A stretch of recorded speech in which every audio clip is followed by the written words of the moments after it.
Dando prosseguimento então aos nossos estudos sobre os erros do romanismo, nós veremos nesta manhã a questão da missa em latim.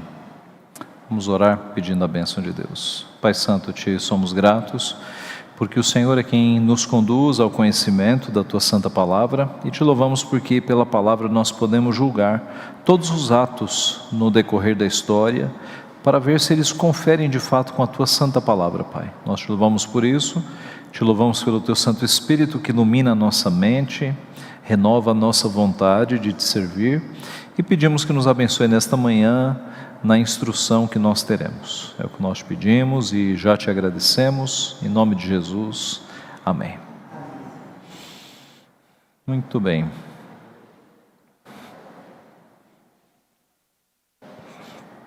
Pergunta, alguém já viu missa em latim aqui? Alguém é dessa época? A senhora? Padre virado de costas? Ok. Esse é o ponto desta manhã. Por que no passado a missa era em latim, com o padre de costas para o povo? Por que hoje não é? E o que a Bíblia diz a respeito? Deveria ser, não deveria ser? Esse é o assunto da nossa manhã. Eu começo com um versículo bíblico de Paulo escrevendo aos Coríntios: assim vós, se com a vossa língua não disserdes palavra compreensível, como se entenderá o que dizeis? Porque estareis como se falasseis ao ar. Contexto diferente, Paulo está falando contra um dom de línguas que estava sendo mal usado em Corinto, mas o princípio é o mesmo. Em termos de culto, por que nós vamos usar palavras que as pessoas não compreendem? Se um pastor começasse a pregar aqui em latim, quem de nós compreenderia? Eu não. E qual seria o proveito de você ouvir uma pessoa pregando numa língua que você não conhece? É sobre isso então que nós trataremos. Vamos introduzir o assunto falando sobre o latim. O latim, uma língua indo-europeia que se formou na atual Itália. Você percebe ali no mapa a bota, né, o formato de bota. Mais precisamente na região do Lácio. Ali no mapa tem uma parte pintada de vermelho, você deve estar vendo, e a bolinha amarela é mais ou menos onde está Roma, tá? Mais ou menos. Então, Itália, região do Lácio, que englobava Roma. E era nessa região que eles falavam o latim, tá? Roma está ali no meio, veja como as coisas fazem sentido, tá?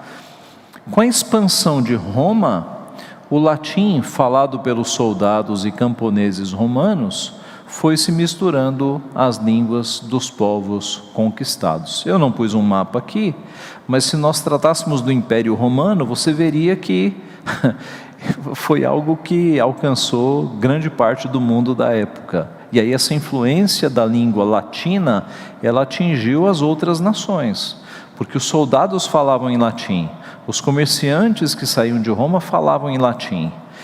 E, digamos, a alta sociedade, ela era meio que obrigada a falar em latim para se comunicar com os dominadores.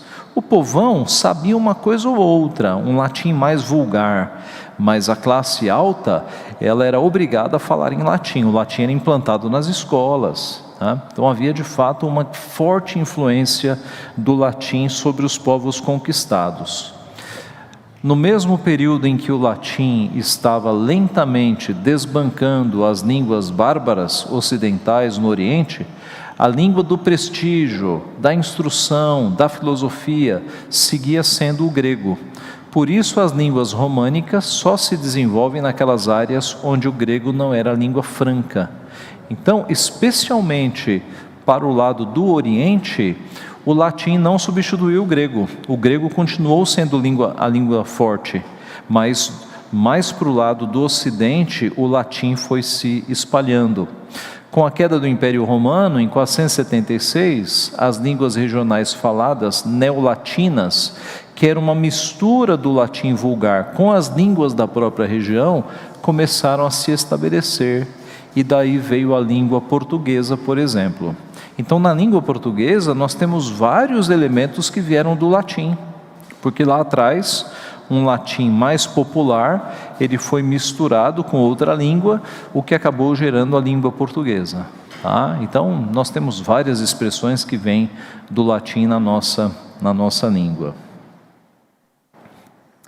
A partir do quarto século, com a expansão da igreja, a partir de Roma, o latim continuou sendo praticado tanto nos documentos da igreja quanto nas missas.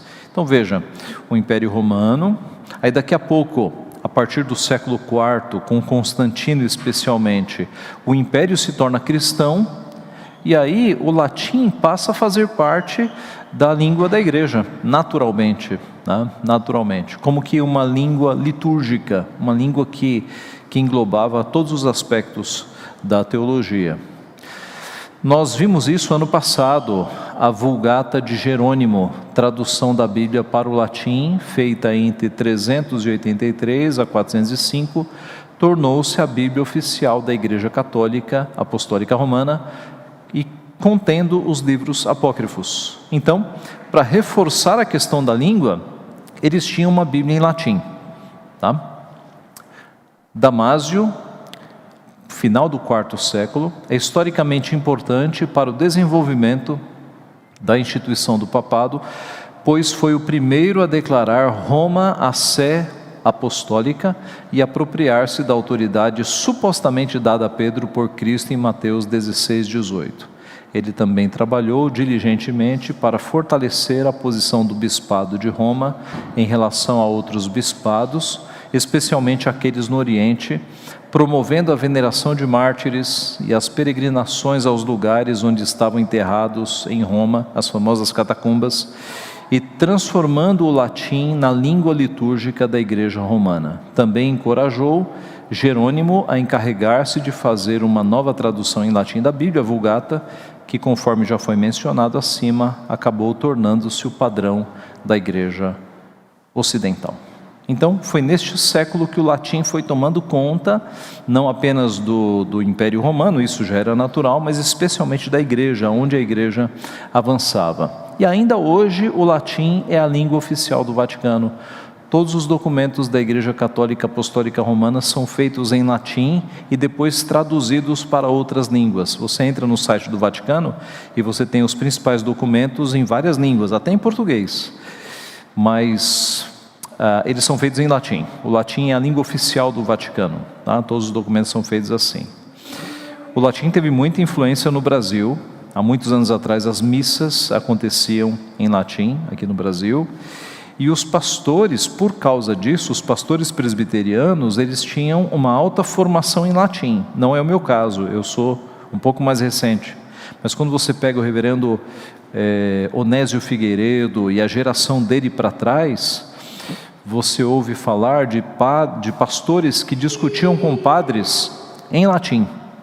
Há histórias de debates públicos de pastores presbiterianos debatendo com padres em latim, e os pastores se saíam muito bem. Então houve aqui no Brasil, de uma forma muito acentuada, essa presença do latim nas missas e na Igreja Católica e na formação dos religiosos aqui do Brasil. Então, tendo feito essa introdução sobre a língua, o latim, nós podemos ir para o erro. Entre 1545 e 1563, o Concílio de Trento estabeleceu que a missa ordinariamente não se deve celebrar em língua vulgar. Língua vulgar, gente, é língua comum, tá? Língua do povo. E dá explicação dos seus mistérios ao povo, se bem que a missa encerre grandes ensinamentos para o povo fiel. Contudo, pareceu aos padres não ser conveniente se celebrasse ordinariamente na língua vulgar. Então aqui um concílio pós-reforma, um concílio de reação à reforma, e aí você se lembra que os reformadores, eles foram para o outro lado. Os reformadores se preocuparam em traduzir a Bíblia na língua do povo. Lutero traduziu o Novo Testamento em poucas semanas do grego para o alemão.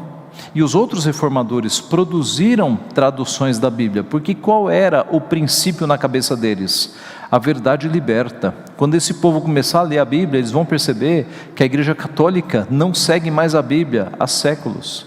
E foi assim que tantos padres e tantas freiras se converteram à Igreja verdadeira, porque eles começaram a ler a Bíblia. E quando eles liam a Bíblia e comparavam com a religião vigente, eles viam que estava tudo errado. Então, enquanto os protestantes foram pelo caminho de cada vez mais traduzir a Bíblia para a língua do povo, a Igreja Católica se trancou ainda mais, dizendo: opa, Bíblia na língua vulgar de jeito nenhum, missa na língua do povo de jeito nenhum, tem que ser no latim. Em 1570, o Papa Pio V publicou o Missal Romano com a bula Quo Primum Tempore, que tornava obrigatória a missa tridentina, a missa em latim. Toda missa em latim é feita com o sacerdote de costas para o povo. Esse é o rito da missa tridentina. Agora nós damos um grande pulo. Veja, 1570, vamos dar um pulo de quase 400 anos. Em 1947, o Papa Pio XII escreveu uma encíclica com o seguinte teor: o uso da língua latina é um claro e nobre indício de unidade e um eficaz antídoto contra todas as corruptelas da pura doutrina. Então, o Papa Pio XII reforçando. Mas, em 1962, no Concílio Vaticano II, que aconteceu de 62 a 65, bem perto aqui de nós, o Concílio Vaticano II abriu a possibilidade de partes da missa não serem em latim. O que aconteceu aqui?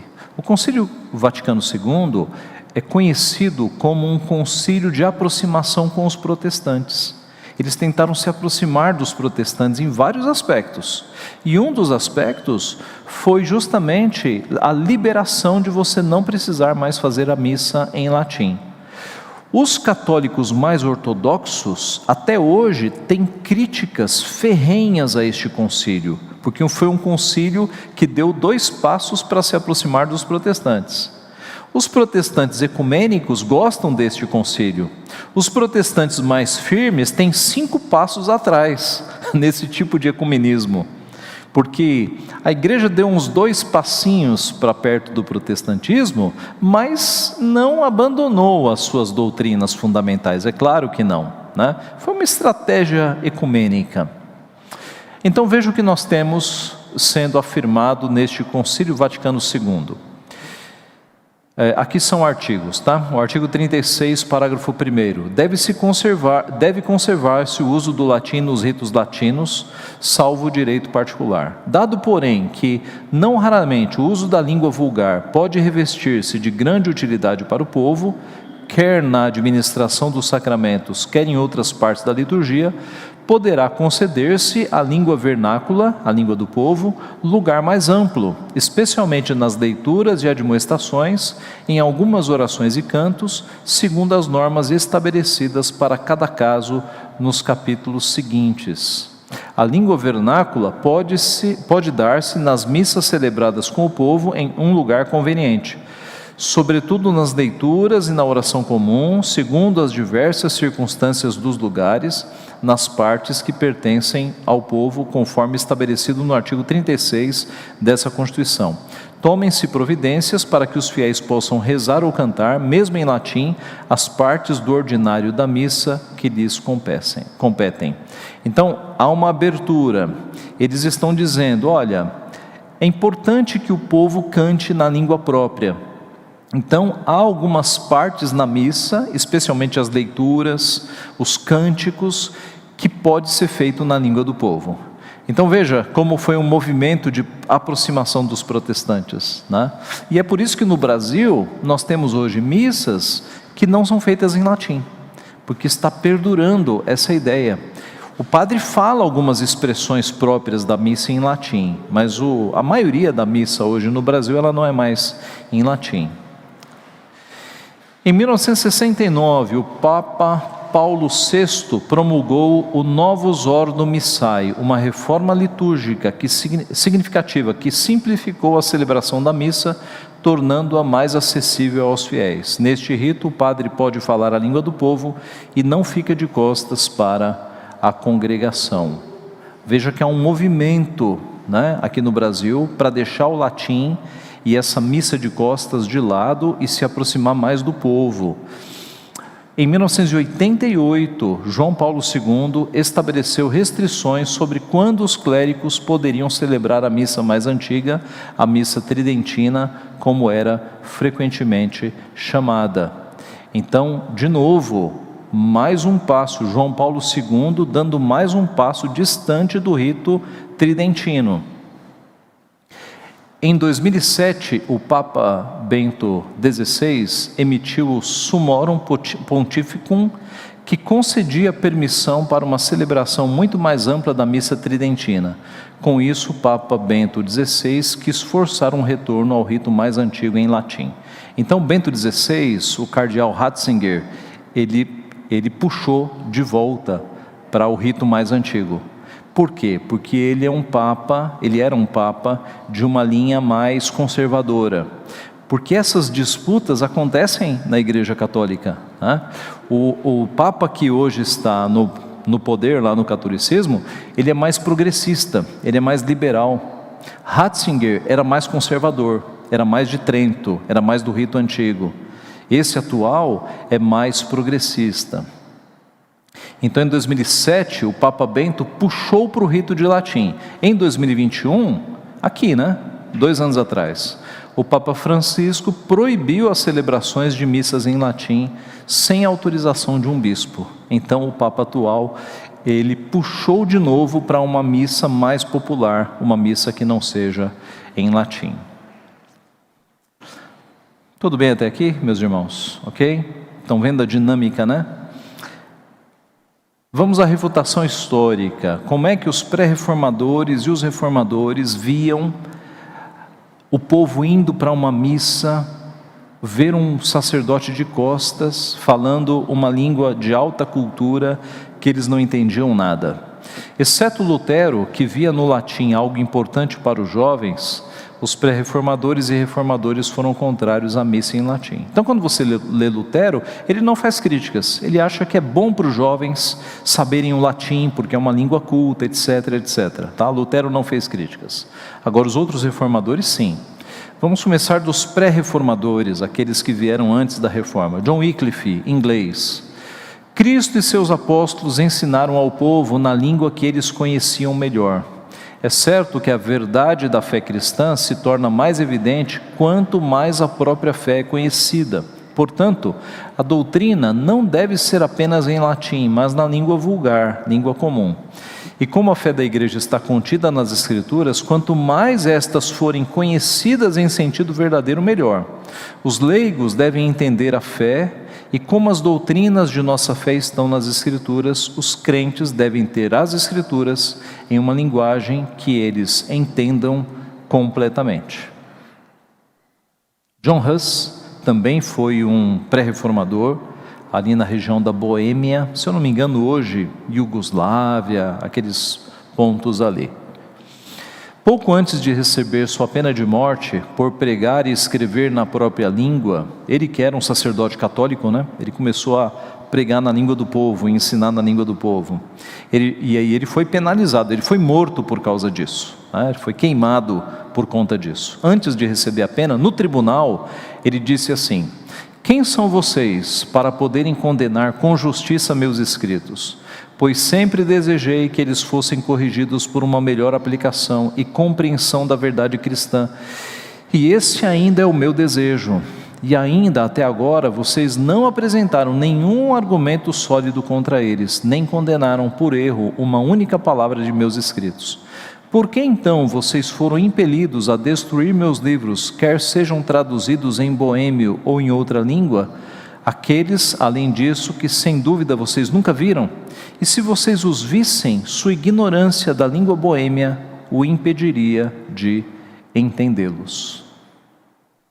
Calvino, depois da reforma, Portanto, o que foi repetidamente praticado sob a tirania do Papa não deixa de ser uma grave profanação dos mistérios, pois pensaram ser suficiente que o sacerdote murmurasse ou expressasse entre os dentes uma fórmula de consagração, enquanto o povo permanecia pasmo a contemplar sem entender o que se fazia. De fato, cuidaram deliberadamente que daí não viesse ao povo nenhuma doutrina, porque entre homens iletrados tudo pronunciaram em latim. Tá? É um português mais difícil, mas o que Calvino está dizendo? Que o povo assistindo uma missa, o sacerdote falando expressões em latim que o povo não entendia nada. Essa sempre foi a crítica dos reformadores. Há um livro chamado Evangelização na Igreja Primitiva, Michael Green, em que ele mostra que numa época de muito analfabetismo, porque essa era uma outra questão, né? Além de não compreender o latim, era um povo majoritariamente analfabeto na Idade Média. Eles não tinham nem as estruturas de língua para tentar entender melhor. Então, numa época assim, com padres fazendo a missa de costas em latim, o povo ficava nos bancos da igreja sem entender nada, e a única fonte de ensino daquela época, adivinha o que era? Os vitrais da igreja, porque os vitrais de muitas catedrais tinham cenas bíblicas, tinham desenhos bíblicos, e eles ficavam olhando para os vitrais, e pelos vitrais eles conseguiam entender alguma coisa de Bíblia, só por aí. É por isso que mais tarde a Igreja Católica vai defender imagens como o livro dos iletrados. Quem é analfabeto aprende por imagens, e aí eles defendem as imagens como forma na igreja, o que os protestantes também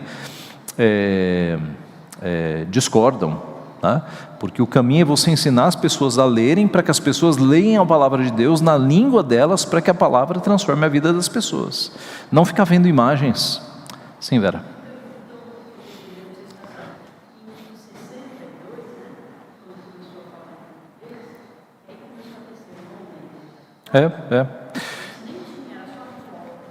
Sim. Foi a partir de Vaticano II que começou a mudar. É claro que, mais recentemente, com o fenômeno do pentecostalismo e de uma perda de fiéis gigantesca de crentes, de católicos vindo especialmente para os movimentos pentecostais, houve algumas reações na Igreja Católica, né? Então, por exemplo, a renovação carismática, que é como um pentecostalismo dentro da Igreja Católica. A Igreja Católica nunca expulsa esses grupos, ela sempre acolhe, ela sempre abarca, né? A renovação carismática foi uma reação, e se você vai numa reunião de renovação carismática, parece um culto pentecostal, né? Vocês viram ultimamente o surgimento de alguns padres mais modernos, mais ligados à juventude, padres jovens, cantando cânticos nossos, né? Fazendo celebrações, missas que mais parecem cultos evangélicos, pentecostais e neopentecostais. Tudo isso foi uma estratégia, dado o êxodo de católicos saindo para ir para as igrejas evangélicas, tá? Tudo isso foi uma estratégia. Calvino ainda, mas a mesma coisa que o apóstolo rejeita como fora de propósito, os papistas a consideram como uma prática sagrada e legítima. Tal atitude só serve para revelar sua espantosa imprudência. Mais profundo ainda, realmente este é um clássico exemplo que nos faz divisar a maneira como Satanás tem tido carta branca para incrementar os dogmas papais. Pois o que existe de mais evidente do que estas palavras do apóstolo, a saber, que uma pessoa inculta não pode tomar parte na oração pública, a menos que entenda o que se diz nela. O que é mais evidente do que esta proibição, a saber, as ações de graças ou as orações não devem ser repetidas em público, exceto na língua que todos entendem, a língua nativa. quando todos os dias fazem o que o apóstolo disse que não se fizesse, ou ainda que não pode ser feito, não estão porventura tratando o apóstolo como se fosse uma pessoa inculta? Quando não revelam nenhum escrúpulo em observar o que Deus proíbe, não estão lançando a Deus um franco desafio? Assim vemos como Satanás se diverte entre eles impunemente, mas sua diabólica obstinação é denunciada pelo fato de que, ainda depois de serem advertidos, até hoje não se mostraram arrependidos. Ao contrário, ainda defendem uma corrupção grave como esta, com fogo e espada. Calvino comentando 1 Coríntios 14 e aplicando a sua época, porque na sua época ele estava vendo os papistas fazerem cultos numa língua em que o povo não entendia, orando numa língua que o povo não entendia. Tá? Confissão de Fé de Westminster, mais perto de nós. A oração com ação de graças, sendo uma parte especial do culto religioso, é por Deus exigida de todos os homens. E para que seja aceita, deve ser feita em o nome do Filho, pelo auxílio do seu Espírito, segundo a sua vontade, e isto com inteligência. Inteligência, gente, aqui não tem a ver com QI, tem a ver com inteligibilidade, com entendimento, tá? Essa é a ideia. Inteligência é inteligibilidade, é você entender aquilo que está sendo falado. Então, isto com inteligência, reverência, humildade, fervor, fé, amor e perseverança. Se for vocal, deve ser proferida em uma língua conhecida dos presentes. Tá?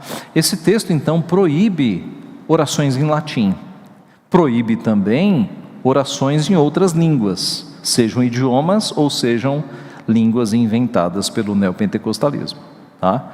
De modo que você não pode ter um culto presbiteriano com alguém falando línguas inventadas, não pode, isso está contra a nossa doutrina, tá?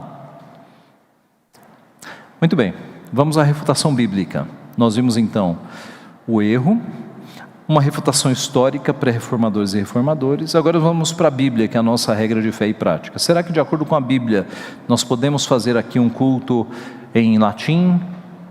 É claro que não, mas indo para o romanismo, estariam eles certos em insistir na tecla de que a missa tem que ser em latim? Eu dou aqui algumas razões, 7 razões contrárias. Razões para considerarmos o uso do latim na missa um erro. Primeiro, tanto no Antigo Testamento quanto no Novo Testamento, o povo de Deus o cultuava na sua língua natural, o hebraico. Tá? Então, a adoração no Antigo Testamento era na língua do povo. A adoração no Novo Testamento também era na língua do povo. Todas as frases, todas as instruções, os de Israel em hebraico, os do Novo Testamento falavam uma língua que era o aramaico, era a língua de fala deles. Mas ainda no Novo Testamento, quando os judeus se reuniam na sinagoga para adorar, eles o faziam em hebraico, que era a língua que eles sabiam, eles eram judeus, as celebrações eram na língua que eles entendiam. Segundo, o latim... Oi, Denise. Sim.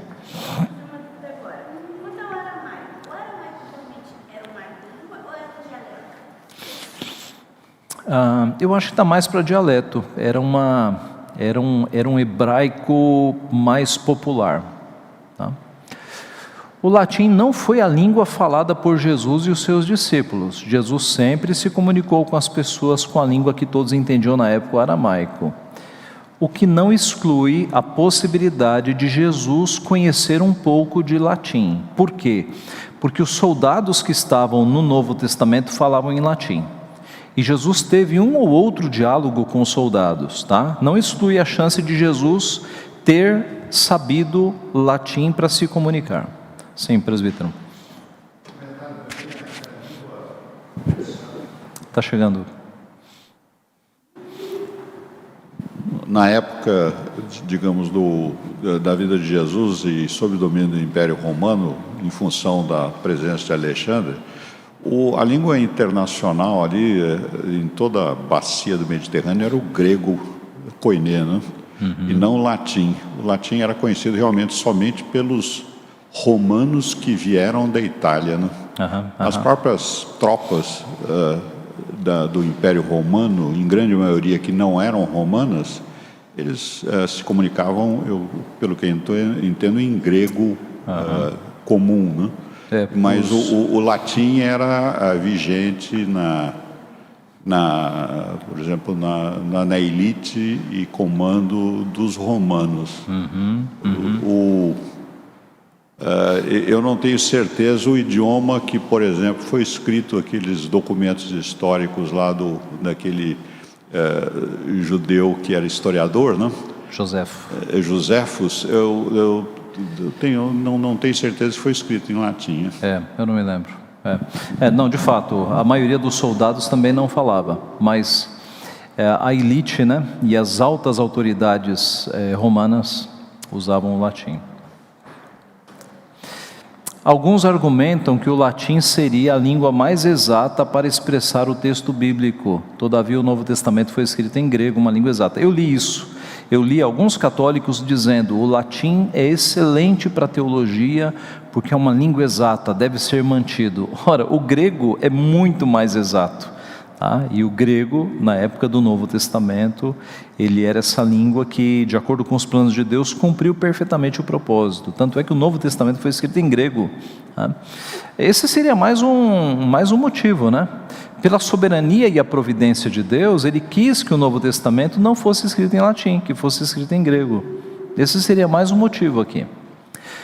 Já na Idade Média, o latim era uma língua que só entendiam as pessoas cultas da sociedade, o povo não entendia. Aqui nós pulamos para a Idade Média. Ainda hoje há defensores do uso do latim nas missas, todavia a maioria das pessoas não entende o latim, que é uma língua morta. Há um debate se é língua morta ou não, mas o ponto é, vamos pensar na população brasileira. Quanto por cento da população brasileira entende perfeitamente o latim? Levante a mão aqui, alguém que entenda o latim perfeitamente. Quer dizer, na amostragem que nós temos aqui é 0%. Se fizermos uma amostragem na sociedade, talvez, eu nem arriscaria 1%, viu? Seria 0 ponto alguma coisa. É uma língua que não é compreensível ao povo brasileiro. Seria um absurdo, de fato, insistir nessa tecla. Paulo advertiu os coríntios a não falarem línguas desconhecidas sem a presença de um intérprete. Vamos lá, 1 Coríntios 14, 27 e 28. Abra aí comigo. 1 Coríntios 14,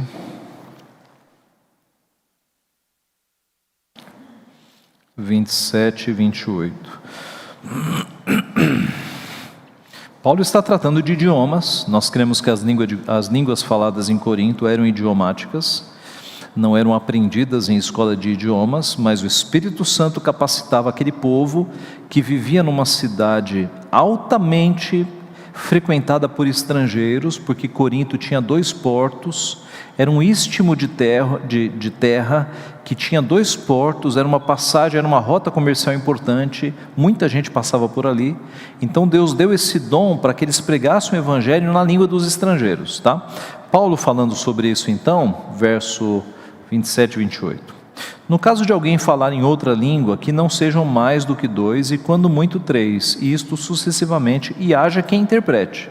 Mas não havendo intérprete, fique calado na igreja, falando consigo mesmo e com Deus. Então, Paulo diz, se não tiver intérprete, fiquem calados, falem só com Deus. Tem que ter intérprete, para que o povo entenda e seja edificado. E por fim, o Novo Testamento enfatiza a importância do entendimento da nossa fé. Porque um romanista pode argumentar assim, não, o importante é que é uma língua lógica, uma língua de tradição, porque Roma sempre falou latim, e o importante é o estético. Fica muito bonito ver um padre falando coisas em latim. Mas a Bíblia enfatiza essas coisas? A Bíblia não nos foi dada para que nós a entendamos e a obedeçamos? Alguns textos nesse sentido. Respondeu-lhe Jesus, Amarás o Senhor teu Deus de todo o teu coração, de toda a tua alma e de todo o teu entendimento. A nossa fé deve ser entendida. Então lhes abriu o entendimento para compreenderem as Escrituras. Como é que eu vou entender as Escrituras se eu não usar o meu entendimento? Ele respondeu: como poderia entender se alguém não me explicar? E convidou Filipe a subir e a sentar-se junto a ele. Aqui é o etíope, não é? Que estava lendo, estava entendendo o idioma, mas não estava entendendo sobre o que significava. E Filipe explicou: porque lhes dou testemunho de que eles têm zelo por Deus, porém não com entendimento. Criticando, né? Pessoas que têm zelo, mas não têm entendimento. Assim vós, se com a língua não disserdes palavra compreensível, como se entenderá o que dizeis? Porque estareis como se falasseis ao ar. Paulo ainda: contudo prefiro falar na igreja 5 palavras com meu entendimento para instruir outros, a falar 10.000 palavras em outra língua. Por esta razão também nós, desde o dia em que o ouvimos, não cessamos de orar por vós e de pedir que transbordeis de pleno conhecimento da sua vontade em toda sabedoria e entendimento espiritual. Colossenses ainda: para que o coração deles seja confortado e vinculado juntamente em amor, e eles tenham toda a riqueza da forte convicção do entendimento, para compreenderem plenamente o mistério de Deus Cristo. 1 João: também sabemos que o Filho de Deus é vindo e nos tem dado entendimento para reconhecermos o verdadeiro, e estamos no verdadeiro, em seu Filho Jesus Cristo. Este é o verdadeiro Deus e a vida eterna. Ok, refutação bíblica. E aqui nós vamos para a nossa conclusão. Tudo bem até aqui, irmãos? Claríssimo? Conclusão: vimos que o uso do latim na missa desconsiderou a necessidade de entendimento das pessoas quanto às coisas de Deus. Os romanistas nunca se preocuparam em o povo entender a palavra de Deus. Nunca. A Bíblia que foi feita não foi para que eles entendessem. A insistência numa missa em latim nunca foi para que o povo entendesse. Sempre foi por motivos estéticos ou motivos de linguagem ou tradicionalismo, nunca para entendimento. Vimos que o entendimento protestante sempre foi o da inteligibilidade da fé.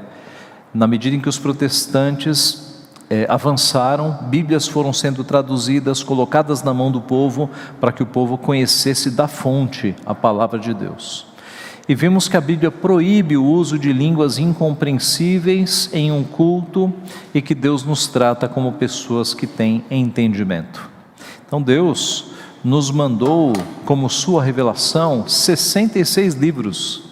Ele conta com o nosso entendimento. Deus nos trata como pessoas que raciocinam, entendem. É claro que nós precisamos da iluminação do Santo Espírito para entender plenamente, porque o homem natural não compreende as coisas do Espírito, mas tudo isso está dentro do plano de Deus, que nós leiamos a Escritura e a entendamos. Se ela estiver em outra língua não compreensível, qual será o valor disso? Da mesma forma a missa, né? Só a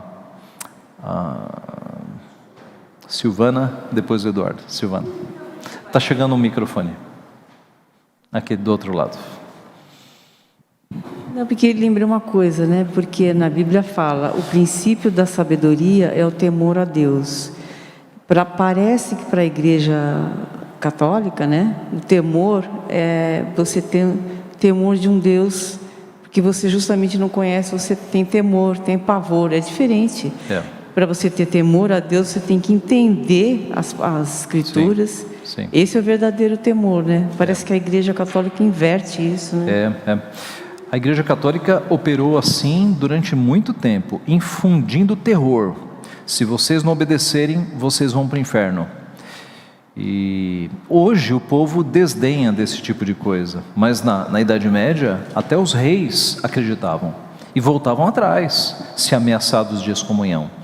Então a Igreja Católica Apostólica Romana sempre teve esse tipo de autoritarismo, de vencer com base no medo, sempre mesmo. Sim, presbítero Eduardo.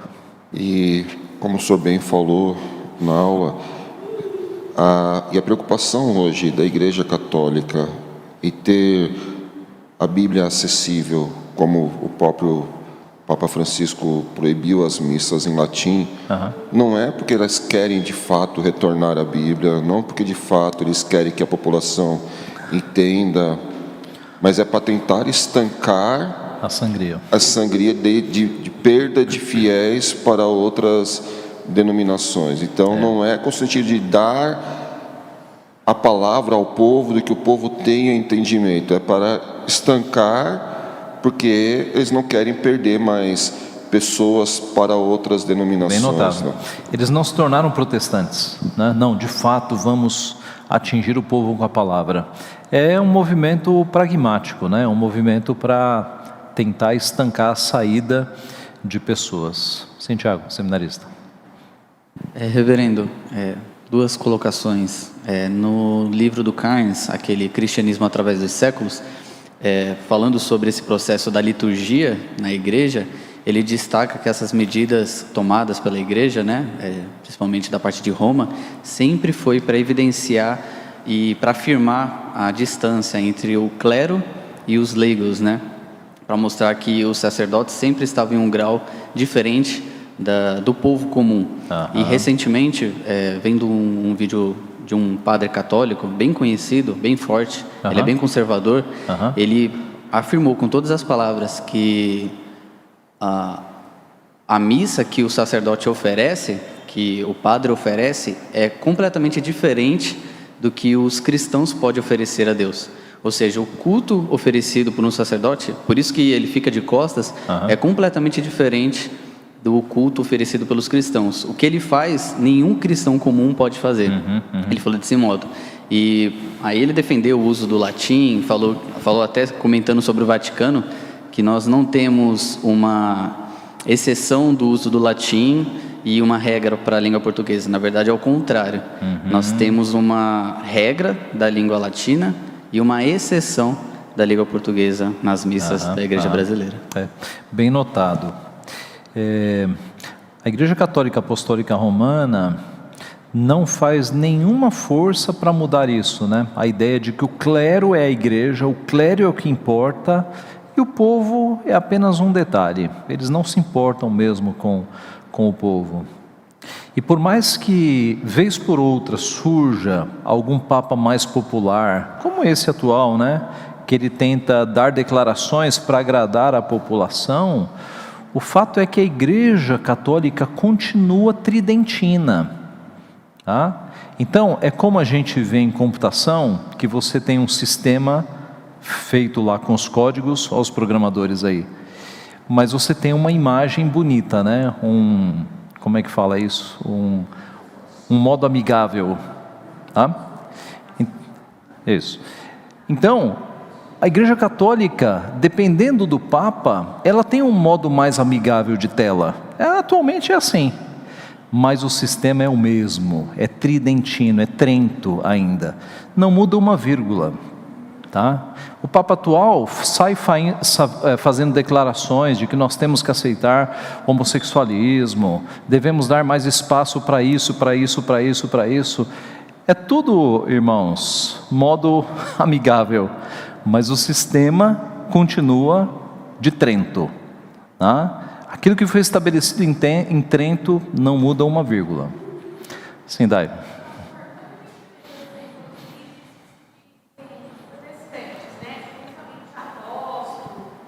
Bispos, essas igrejas assim, Sim, que se colocam nesse patamar de diferenciado, como até o Tiago mencionou, que foi um padre quem disse, mas a gente vê também líderes que se dizem cristãos se colocando num alto patamar, que você tem que pedir permissão para eles até.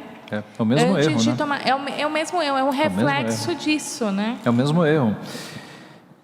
Com alguns aspectos diferentes, né? Porque em Roma eles colocam o clero nessa situação privilegiada, e no evangelicalismo, né, digamos no neopentecostalismo, tudo é muito pessoal. Então é o apóstolo, né, é o bispo, é tudo muito personalista. mas o erro é o mesmo, porque dentro do povo de Deus você não tem hierarquia. O pastor de uma igreja, os presbíteros de uma igreja, eles não estão num degrau a mais aos olhos de Deus, eles estão no mesmo degrau, todos somos iguais, com funções diferentes. Deus nos deu funções diferentes, não há uma hierarquia na igreja. Deus dá a liderança para que cuide da igreja, mas aos olhos de Deus nós temos o mesmo tipo de dignidade. Não é isso que nós vemos no romanismo, quando você tem um papa, cabeça da igreja, infalível, né? Usurpando títulos de Cristo, e quando no neopentecostalismo você tem um arremedo mal feito disso, que são os chamados apóstolos, bispos, que se colocam também como se fossem o suprassumo. A gente tem relatos de irmãos que vieram do neopentecostalismo contando coisas terríveis, daquele tipo de não mexa com o ungido, porque Deus vai castigar a tua vida, vai vir uma maldição se você discordar do líder máximo da igreja, coisas terríveis. Então eu diria que está tudo errado também. Deus nos deu uma igreja, um corpo de Cristo, em que todos nós somos iguais, e Deus separa uns para governar a igreja, separa outros para ensinar a igreja, mas somos todos pecadores, todos discípulos de Cristo. Nosso único cabeça é Jesus Cristo, Ele é quem se destaca. Todos nós somos corpo, né, presbítero? E esse comentário, reverendo, que o senhor está fazendo, realmente é o grande diferenciador, né? Porque nós recebemos a instrução que o sacerdócio é universal. E o romanismo e o neopentecostalismo, eles reinstituem a categoria sacerdotal, que é diferenciada, que faz a comunhão direta a Deus, e o povo fica digamos, na expectativa e na esperança de receber a intermediação pelo sacerdócio, e essa realmente como o irmão apontou, é o ponto crucial. Não há como considerar grupos religiosos que se dizem cristãos como nossos irmãos, aqueles que não consideram a Bíblia como a única regra de fé, o nosso Senhor Jesus Cristo como único Salvador e o sacerdócio universal. É verdade, é verdade. Todos temos acesso ao Pai por meio de Cristo, sacerdócio universal dos crentes, é uma doutrina preciosa. Chegou o microfone. Quando eu trabalhava lá na escola, no fim do ano tinha as formaturas das crianças e tinha lá, porque a escola era junto de uma igreja, né? O prédio era da igreja. Então tinha a missa lá. E como eu era funcionário, eu estava lá. Eles tinham tudo escritinho, sabe como que diz? É uma liturgia, tudo escritinho. Sim. Para que todos acompanhassem. Acontece que era tudo deturpado. Os textos bíblicos que eram colocados ali para que todos lessem, não era era o que a Bíblia escrevia, mas no contexto deturpado. Eles colocavam de tal maneira que queria dizer aquilo que eles queriam que o povo entendesse, mas não era o que é escrito. Se você fosse pegar a Bíblia mesmo e ler aquilo, não tinha nada a ver com o que estava ali, sabe? Ali é a versão da Bíblia deles. Então, na concepção deles não tinha deturpação, porque eles estavam na linguagem, na tradução deles. Então, eu acho que aí a questão é de tradução. Aos nossos olhos, realmente está deturpado, porque a gente tem uma outra tradução, uma outra visão, até porque eles têm os livros apócrifos que nós não temos. Mas ontem nós conversávamos sobre isso no conselho. Os romanistas são especialistas na arte da simulação. Então, eles pegam um texto e eles trabalham de uma maneira que, para um protestante menos avisado, ele até concorda, mas tem ali uma ou outra palavra que joga tudo por terra. Eles simulam muito. Quando a gente lê o catecismo católico, a gente percebe isso. Eles falam algo certo, aí vem uma palavrinha ali que muda todo o sentido. É por isso até que a gente tem que tomar cuidado com o seguinte: credo apostólico. Nós confessamos o credo apostólico sem problema. Eles também. Então eles são nossos irmãos. Eles também declaram o credo apostólico? Não. Porque quando eu falo, um protestante fala em remissão de pecados, e um católico fala em remissão de pecados, são coisas totalmente diferentes. Se você colocar uma lupa para ver o entendimento de remissão dos pecados, biblicamente falando, e o entendimento deles nessa matéria é outra coisa, tá? Então, é um documento muito básico. Quando você desce aos detalhes, você vê que é tudo diferente, o nosso pensamento e o pensamento deles. E eles são muito hábeis nessa arte de trabalhar com palavras. Sabe, contratos que têm armadilhas? É o que é a teologia católica apostólica romana. Os escolásticos, que foi uma classe, né, depois da reforma, eles eram muito hábeis nisso, né? Sofistas, né? Exatamente, os sofistas. Tem um fato histórico muito falado, né? Como se chamavam aqueles religiosos aqui do Brasil que eram apelidados de os cães do Papa? Eu estou pensando aqui eu estou pensando aqui de Marquês de Pombal. É uma classe de católicos muito radicais. Os jesuítas, né? Os jesuítas eram bem sofistas, eram os cães de guarda do Papa, e conta-se que quando, em determinada perseguição, os guardas chegaram para procurar católicos num lugar ali de jesuítas, o jesuíta respondeu assim: não, observe meus movimentos aqui, tá? Não, por esta casa não passou nenhum fugitivo. Entenderam? O militar entendeu: não teve nenhum fugitivo, vamos embora. Mas o jesuíta estava com o dedo na casa. Isso aqui chama casa, não chama? Casa de botão. Por esta casa não passou nenhum fugitivo. Entendeu? O tipo de artimanha, tá? Sim, Denise. Sim, Denise. Da mesma linha que a Fánia estava falando, até hoje os católicos eles são categóricos de falar que Maria não teve filho, não teve mais filho. Sim, sim. E que eles se baseiam quando Jesus fala, esses são seus filhos. Ele teve primos, porque todos são filhos deles. Então assim, eles são realmente filhos. Sim, exatamente. Distorcem e insistem. Exatamente. Não teve irmãos de sangue. Está escrito irmão e eles falam que eram primos. Ok, mais alguma contribuição? Vamos orar então.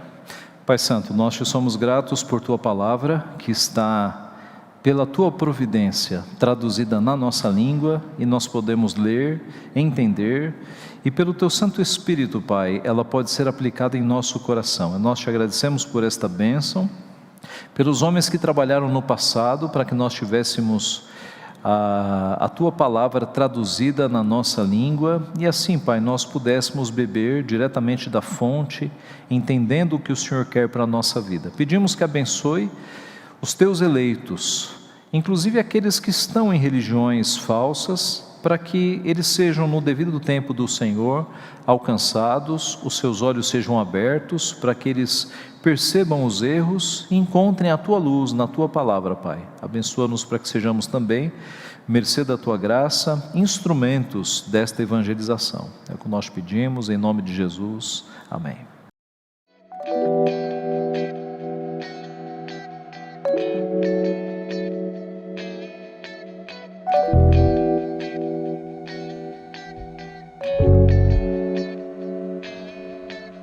Thank you.